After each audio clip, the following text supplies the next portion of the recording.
What's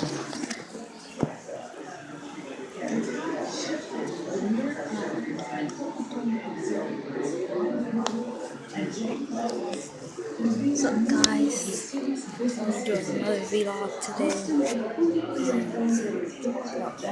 King, center of civil rights.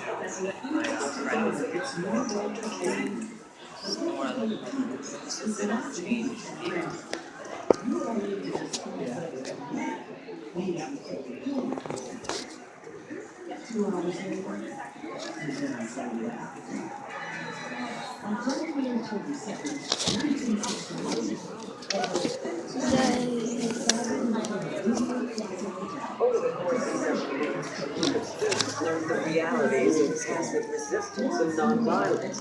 They're taught how nonviolently to protect themselves when attacked.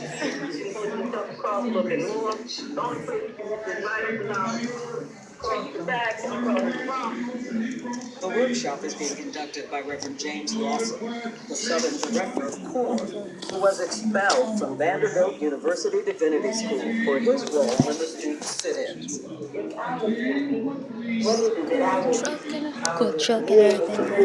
In the framework of passive resistance, protect myself.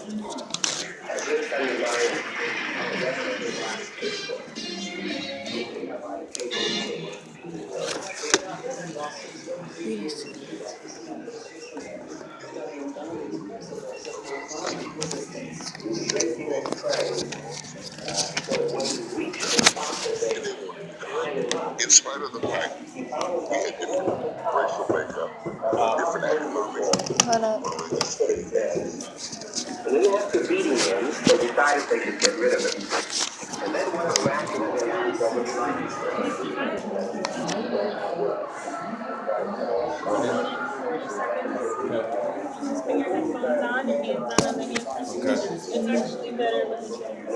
Oh, okay.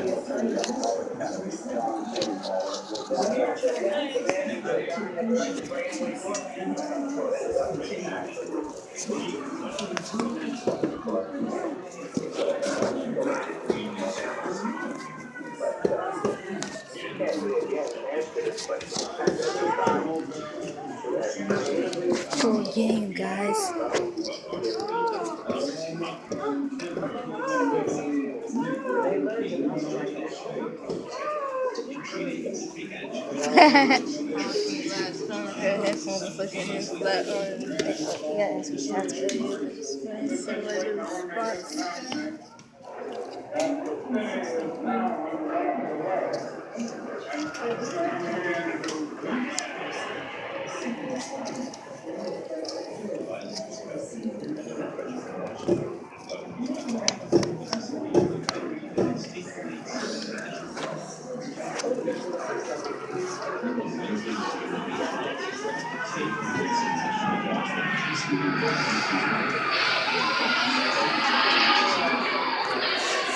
It's cool, guys.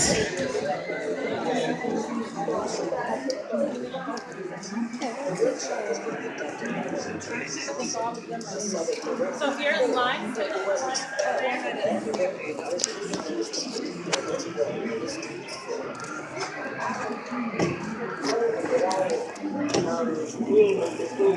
the framework of passive resistance, protect myself.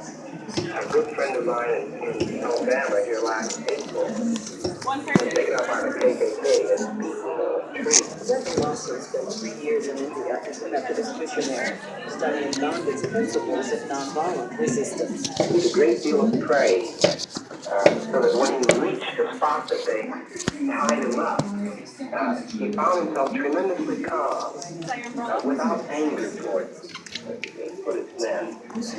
And then after beating him, they decided they should get rid of him. And then one of them accidentally asked, "Well, would you like to pray?" What was it? What was it? Started praying, "Father, Civil rights forgive me for that." And so he started needs to saying beat that up slaves. he had no hatred for them. Are you serious?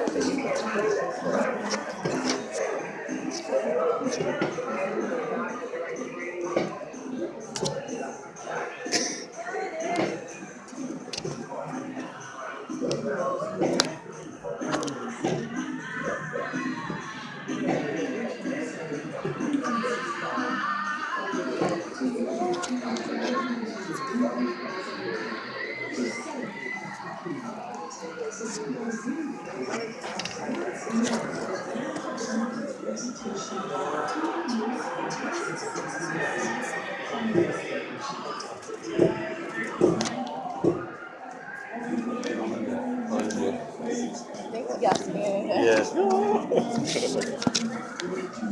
Washington, D.C. They called themselves Freedom Riders.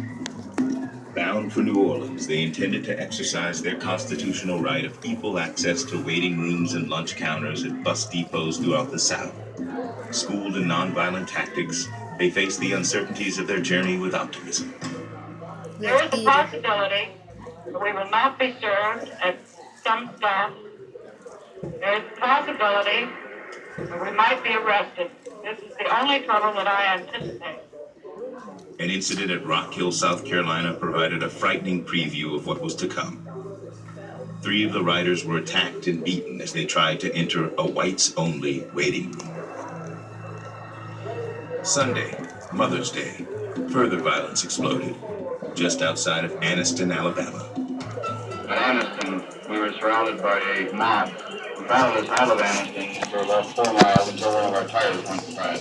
At that point, they started breaking into the windows of the bus with chains and pipes and one thing and another. They finally threw a bomb into the bus. And there was immediate flash fire on the bus. And I tried to open the door. The only thing I could hear is, let's burn them niggas. Let's burn them niggas alive. At that moment, the fuel tank exploded. And they ran, and that was the only way we could get that door open. A man came up to me, and I'm coughing and strangling. He said, "Boy, you all right?" And I nodded my head, and the next thing I knew, I was on the ground. He had hit me with part of a baseball bat. And this is when I see the highway patrolman. He pulls his gun, and he fired in the air. He says, "Okay, you've had your fun. Let's move back." And that's what stopped it.